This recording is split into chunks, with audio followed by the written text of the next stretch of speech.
The alarm didn't so much ring as it invaded. A harsh, digital marimba cutting through the last few seconds of peace.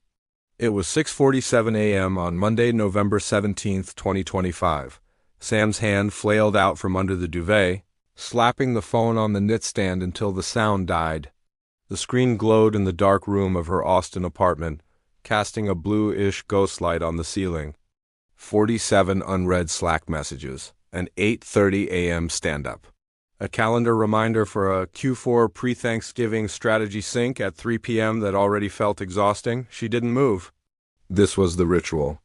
The 5-minute buffer between the world of sleep and the world of this, the weight of the week pressed down on her chest before she even had a sip of water.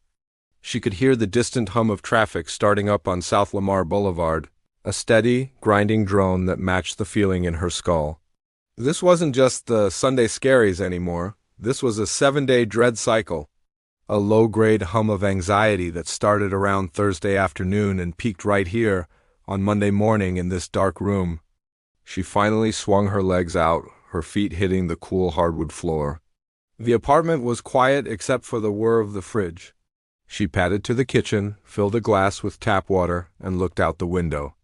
The sky was just beginning to lighten from black to a deep, bruised purple. Down in the parking lot, she saw her neighbor, Leo, already in his car, the interior light on as he scrolled through his phone, probably steeling himself for his own Monday. They'd shared that commiserating half-smile at the mailboxes last week. "Just gotta make it to Thanksgiving," he'd said. She'd nodded. "Just gotta make it." That was the mantra, wasn't it? Just make it to the holiday. Just make it to the weekend. Just make it to 5 p.m. It was like she was rationing her own energy, doling it out in teaspoonfuls, so she didn't run out before the next checkpoint. But she always ran out. By Wednesday, she was running on fumes, her brain a fuzzy, static-filled screen.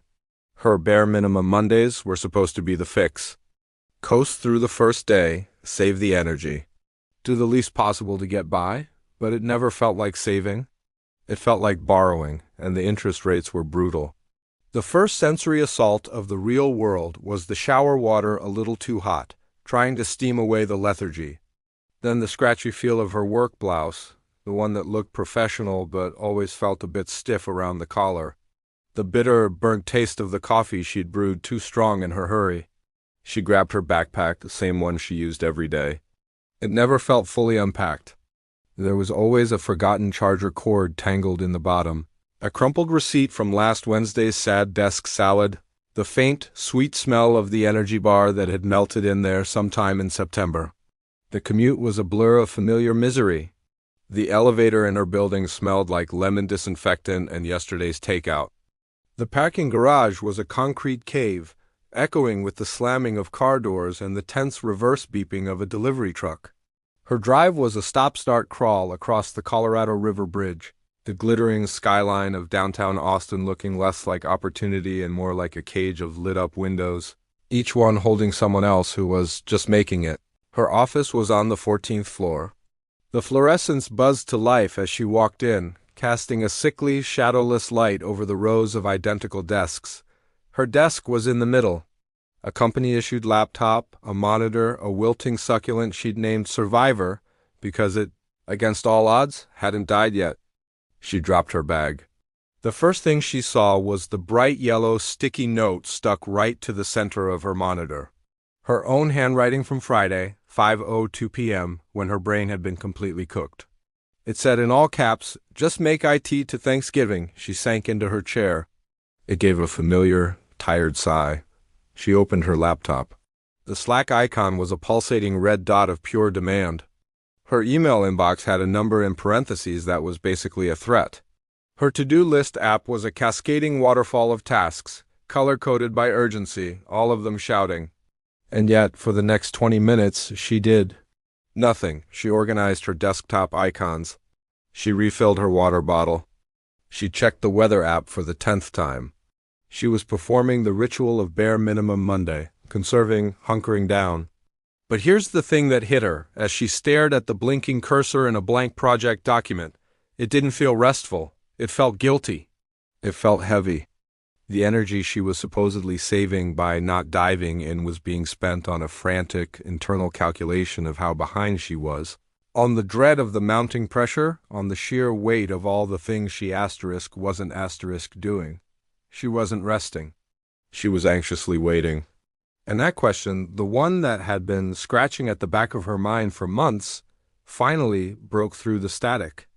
What if my bare minimum Monday isn't saving energy? What if it's just borrowing Tuesdays? The thought was so uncomfortable, so disruptive to the entire survival strategy she'd built, that she physically shook her head to dislodge it.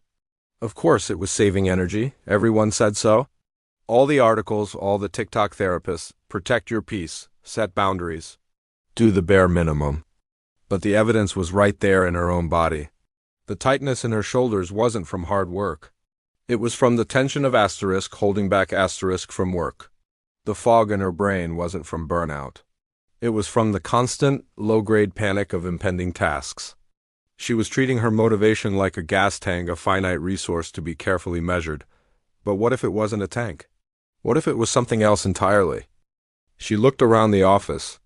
Maya from marketing was already on her third video call, talking with animated hands, but her eyes looked glassy. Ben in finance was typing furiously, but the set of his jaw was pure stress. They were all running the same software, the Just Make It operating system. And it was crashing weekly. The lie she believed, the lie they all believed in that quiet, buzzing office, was that this was about time management. That with the right planner, the right app, the right life hack, they could fix it.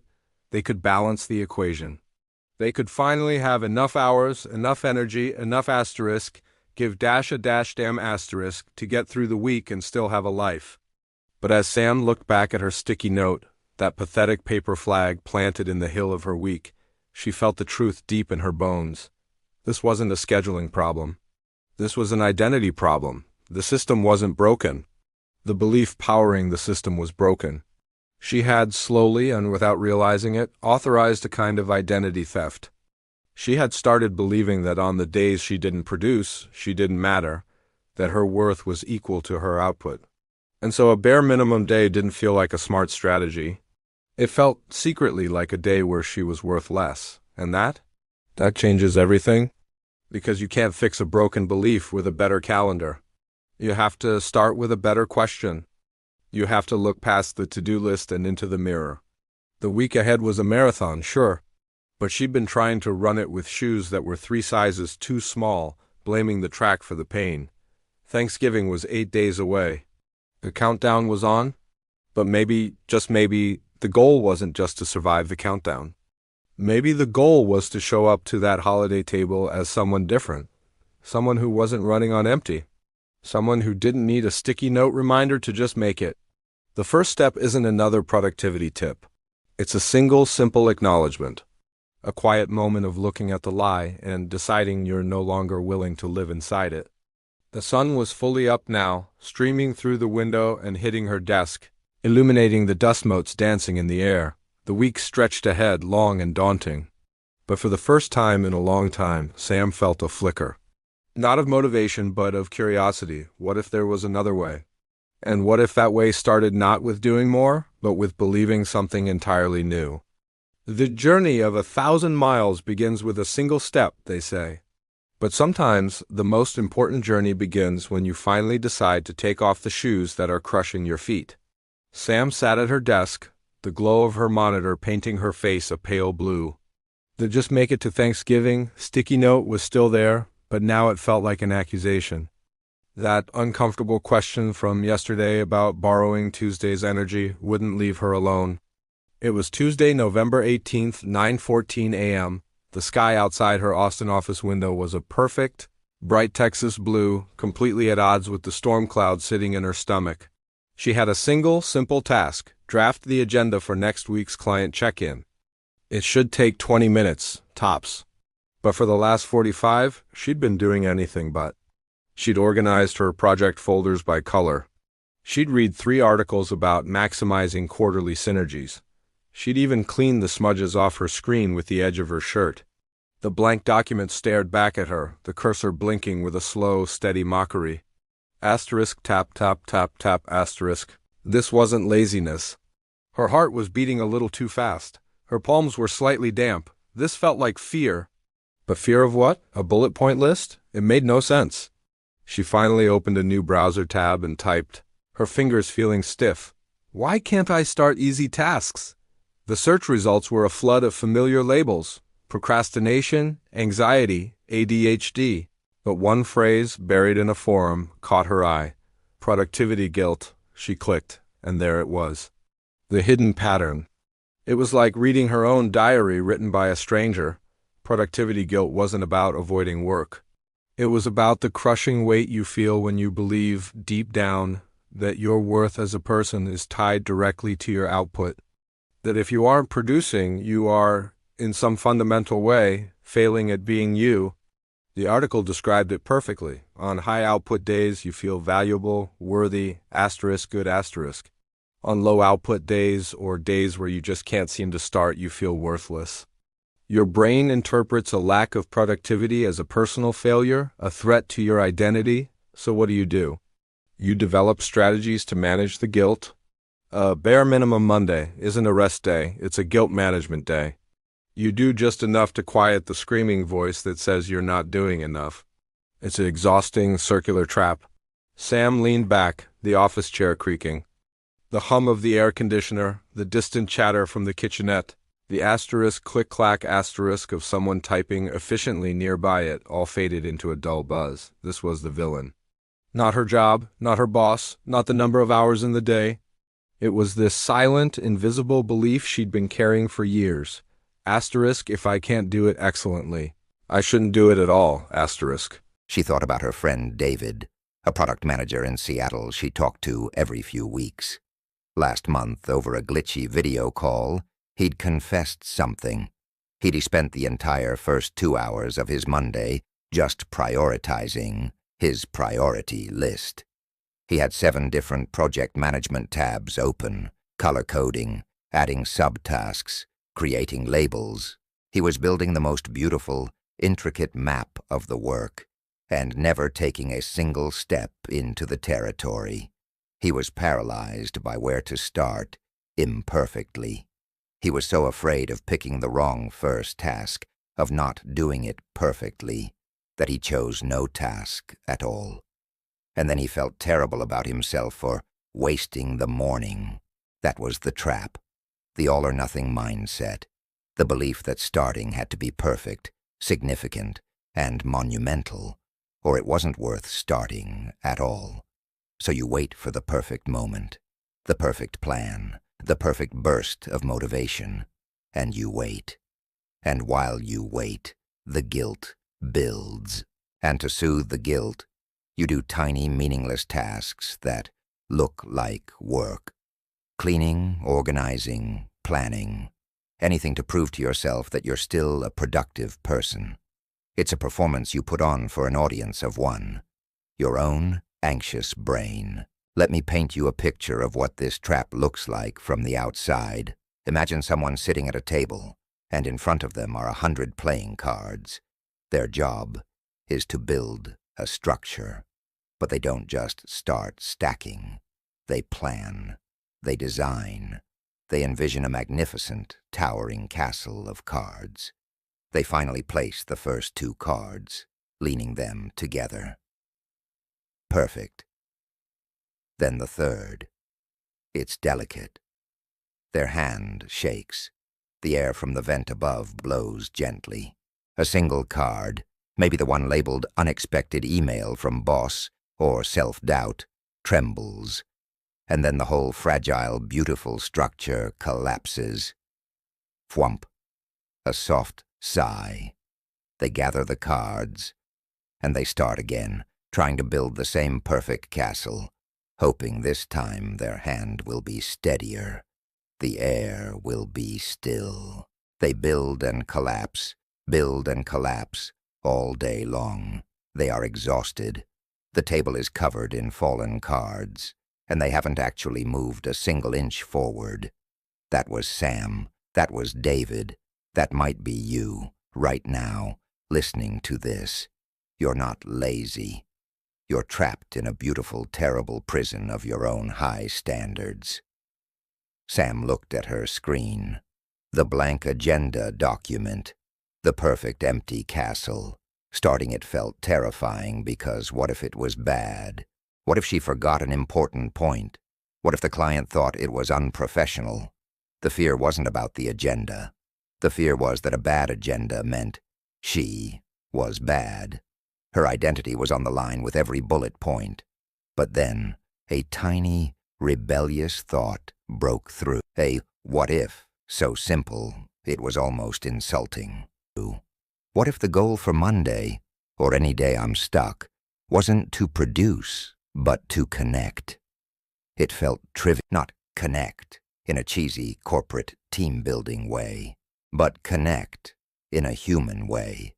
What if before she tried to build the card castle, she just looked at the cards, not as tools for production, but just as cards?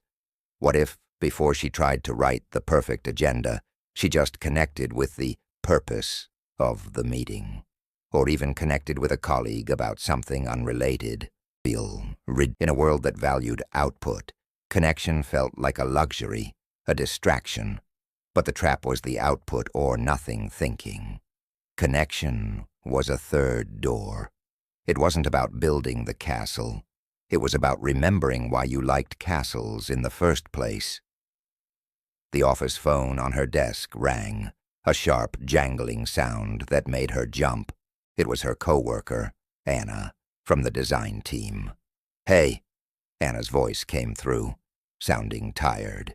"Quick question on the Reynolds project banner. Do you have the final tagline? I'm spinning my wheels here."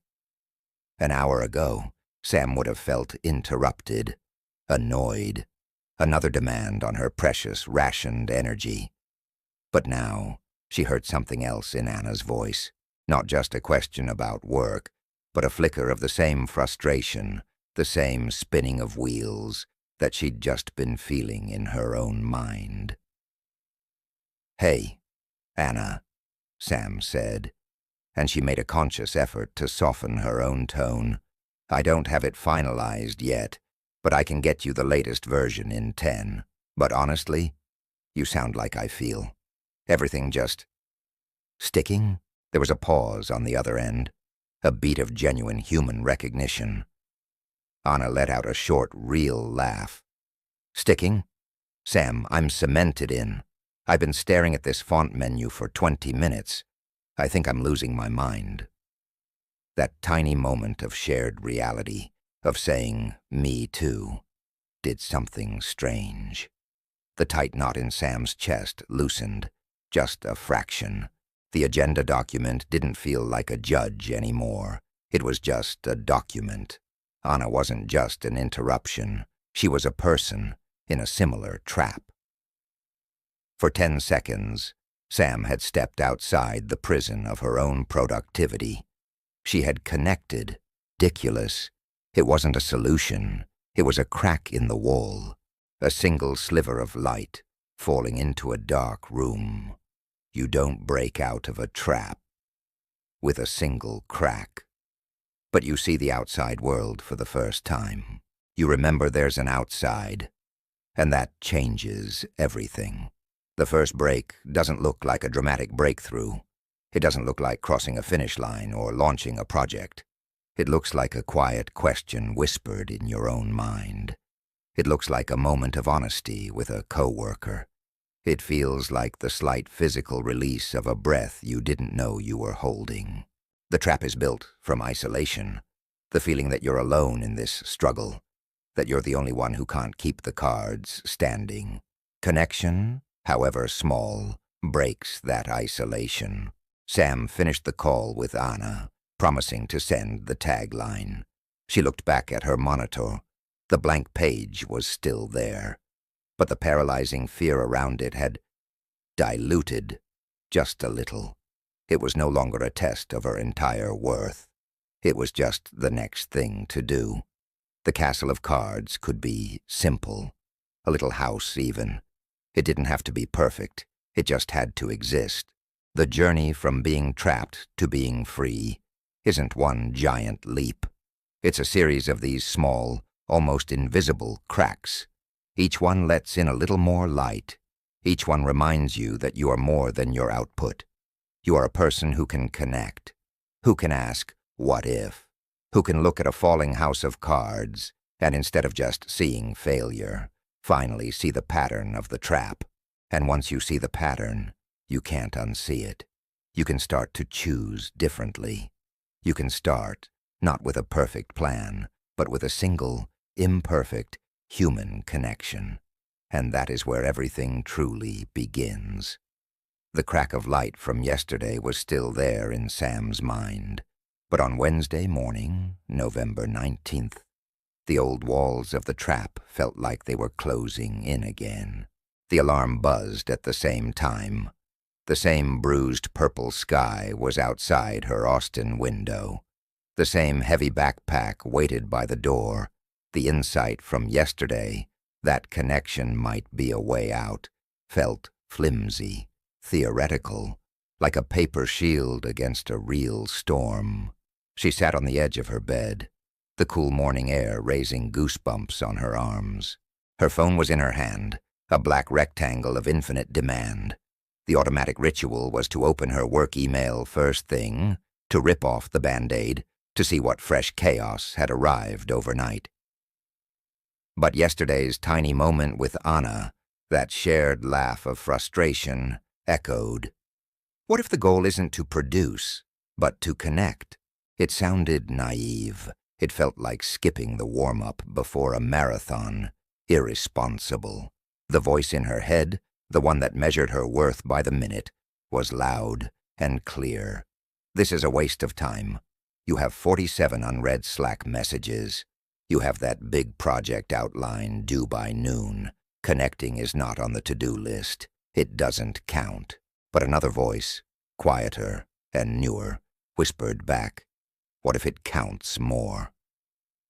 She made a decision that felt absurd. A rule, just for today. Before she opened any work app, before email, before Slack, before her project management tool, she would spend exactly 11 minutes connecting to one human being about something that wasn't work. Not 10, 11. The odd number felt important, deliberate. It wasn't a neat corporate block of time. It was awkward. It was specific. Her thumb hovered over her phone screen. Who? And what would she even say? A text to her mom? Too easy. A message to a friend from college she hadn't spoken to in months? That felt like too much pressure. The internal resistance was a physical thing, a tightness in her throat. They'll think I'm weird. It's 7:02 a.m. This isn't real work.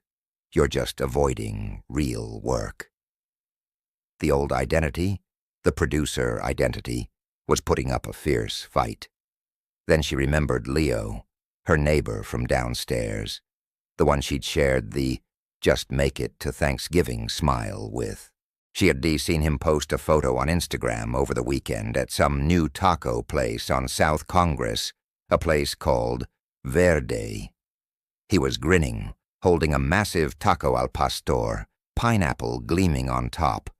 It looked genuinely joyful. Her fingers felt clumsy. She opened a direct message to him. Not on Instagram, that felt too casual. A text message, more direct. She stared at the empty text bubble. The cursor blinked. The sound of her own breath was loud in the quiet room. This was it. The first crack you actively choose to make. It doesn't feel brave. It feels incredibly silly. She typed, deleted, typed again. Finally, she just sent it. It read, Hey Leo, it's Sam from 4B. Saw your taco photo at Verde. That looked incredible. I'm thinking of trying it this week. Which dish should I absolutely not miss? She hit send. The soft whoosh sound seemed to echo, and then nothing. The world didn't end. The sky didn't fall. But something inside her did. A subtle, physical shift. The tight coil of anxiety that usually sat in her stomach first thing in the morning. The one that was already braced for the onslaught of work. had nothing to brace against. She had just initiated a tiny, positive, human connection. There was no problem to solve, no demand to meet. Just a question about tacos. She put the phone down, screen side down, on her comforter. She followed her rule. She did not open her email. For the next 11 minutes, she just got ready. But it was different. She noticed the steam rising from her shower in thick, rolling clouds. She felt the warm water on her skin, not as a rushed necessity, but as a sensation. She heard the bird song outside her bathroom window, a cardinal's sharp, clear whistle she realized she hadn't truly heard in months. She was present in her own life, just for these few minutes, because she wasn't already mentally at her desk, fighting yesterday's battles. This was the microscopic victory. It wasn't that Leo replied immediately. He didn't until an hour later, with an enthusiastic paragraph about the queso fundido. The victory was that for those 11 minutes, Sam had chosen connection over production. She had controlled the first moments of her day.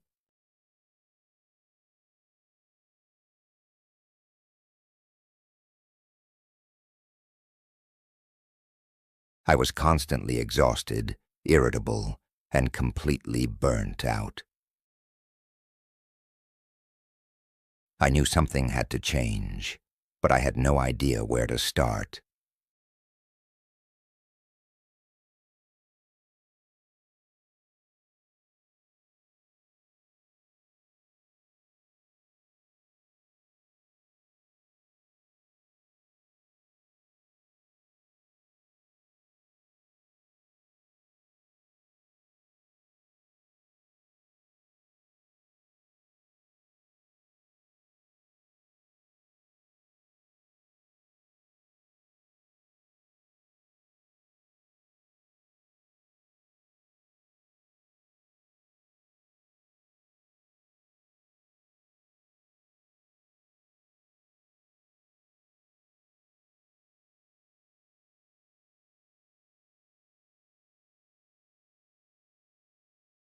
By then, I don't feel like I'm reacting to a crisis. I feel grounded, centered, and ready. This mindful morning routine didn't magically solve all my work problems, but it gave me the strength and clarity to face them.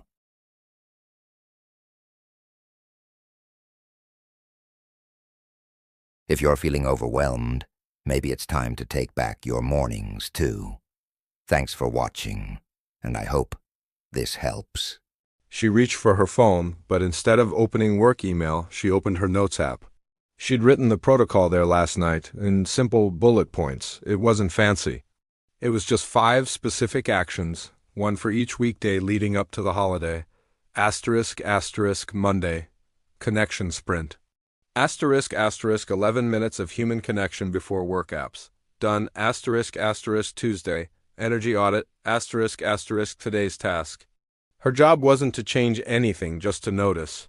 She grabbed a small physical notepad from her knitstand and a pen she liked, the one with the smooth blue ink. She wrote the date at the top. The goal: to log her energy, not her tasks. To notice what drained her and what fueled her, not in a vague way, but in the specific moments of the day. She got to the office, the smell of damp pavement and wet grass following her in. The usual buzz was there. But now she had a mission of observation. The 9:30 a.m. stand-up meeting on Zoom. She participated, gave her updates. But part of her was quietly watching herself. How did she feel? At 9:45, as the meeting dragged into a tangential discussion about formatting, she felt a distinct, heavy tug behind her eyes, a slight fuzziness in her brain. She glanced at her notepad under her desk and scribbled 2 words. Zoom drain. Later, around 11:15, she was working on a data analysis. She was comparing numbers, looking for a pattern. And she found a small, interesting correlation between customer engagement and post timing. A little aha moment, quiet and personal. Her focus was sharp. The background noise of the office faded away. She looked at the clock. 30 minutes had passed without her noticing. She wrote down 2 new words, flow morning. This was the process. Not fighting the feelings, just naming them. It was like being a scientist studying a fascinating, sometimes frustrating subject herself. She wasn't trying to be productive, she was trying to be aware. And that awareness, she realized, was a kind of power. By 3 p.m., she had 5 entries: Zoom drain, flow morning, post-lunch fog, email anxiety, 4 o'clock, and calm finish. She saw a pattern immediately. The late afternoon, right when she was usually scraping the bottom of her energy barrel, was consistently her worst time. That's when the productivity guilt screamed the loudest. That was data. Not a moral failing, data. Wednesday's task was the one that felt most counterintuitive. Asterisk, asterisk, the intentional interruption. Asterisk, asterisk, at 2:27 p.m., a random, odd time she'd picked so she wouldn't mentally prepare for it. She had to stop completely and walk for 7 minutes. No podcast, no phone, no productive thinking. The goal, bizarrely, was boredom. When 2:26 p.m. rolled around on Wednesday, her body rebelled. She was in the middle of drafting an important client email. The resistance was a physical pressure in her chest. Asterisk, you can't stop now. This is important. This is the exact opposite of productive. Asterisk, the old system was in full panic mode. But she had made a promise to herself. At 2:27, she saved her draft, stood up, and walked away from her desk. The office had a rarely used stairwell that led down to a small courtyard garden. She pushed the heavy metal door open. The air outside was cool and damp. She started walking a slow loop around the little paved path. For the first minute, her brain was a frantic squirrel. Asterisk, you should be working. That email needs to be perfect. You're wasting time. Asterisk, she heard the traffic on the street beyond the wall. She saw the rainwater pooled in the crevices of a stone bench. Then something shifted. The frantic thoughts, with nowhere to go and no device to feed them into, began to quiet. She noticed the intricate pattern of veins on a fallen magnolia leaf, brown and crisp. She felt the cool air fill her lungs. She heard the steady asterisk drip dash drip dash drip asterisk from a gutter. By minute 4, her mind was quiet. Not empty, but calm, a spacious quiet. She wasn't bored. She was resting, truly resting. For 7 whole minutes, she was not a producer. She was just a person, walking. When she went back inside, the email was still there. But the frantic edge was gone. She finished it in 5 clear-minded minutes. The interruption hadn't set her back. It had reset her. She was tracking all of this visually. On the wall next to her desk, she'd started a simple timeline with sticky notes. Each color represented a day. Each note had her 2-word energy log. A red note said, email panic. A green note said, clear writing. A yellow note said, meeting lag. Over the days, she saw the red notes cluster in the late afternoons. She saw more green notes appear in the late mornings. It wasn't about good or bad. It was a map of her own energy landscape. And for the first time, she felt like she could navigate it instead of just stumbling through it blindfolded. But here's where the real magic happened. She wasn't doing this alone. On a whim, she texted her Seattle friend David, the product manager, and her old college roommate, Chloe, who was a teacher in Chicago. She'd sent them a voice note, just explaining the simple 5-day countdown. No pressure, she said. But if you want to try it with me this week, we can check in. They did. It became a 3-person text thread called Thanksgiving Countdown, and the difference was night and day. On Thursday, when she was supposed to send one genuine, specific thank you, she froze. Asterisk, this feels cheesy. What if they think I'm weird? Asterisk, she almost skipped it, but then her phone buzzed. It was a text from David. Okay, I did my thank you note. Felt super awkward. My colleague probably thinks I got hacked. But it's done. Your turn? No backing out?